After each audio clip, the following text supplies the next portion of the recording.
समझाई हम कतना ए सखी दुख झेलतानी हम यतना पियावा के समझाई हम कतना निक रहे से कुमारे में रहता भतारे जाके यारे में सवतीन के अचार के यारे में रहता भतारे जाके यारे में सवतीन के अचार के यारे में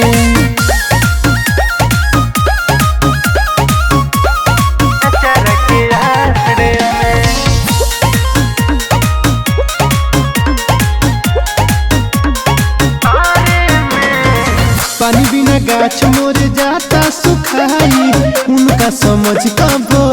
आई दिल के दर्द बढ़ल जाता ये सखी सुती रोज खा के दवाई एकदम बर्दाश्त से बाहर बहो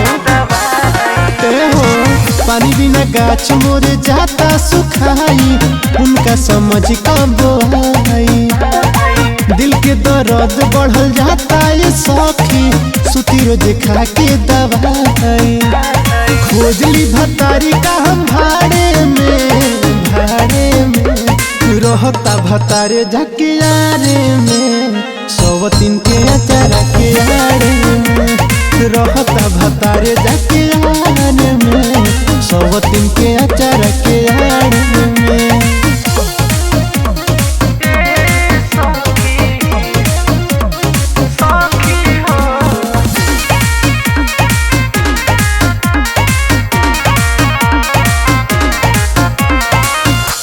राजा को पड़ो संगत के असर बाटी समझावल बेरासर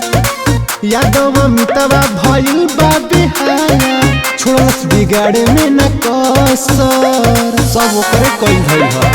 ए सखी आके राजा को पड़ो संगत के असर बाटी समझावल बेरासर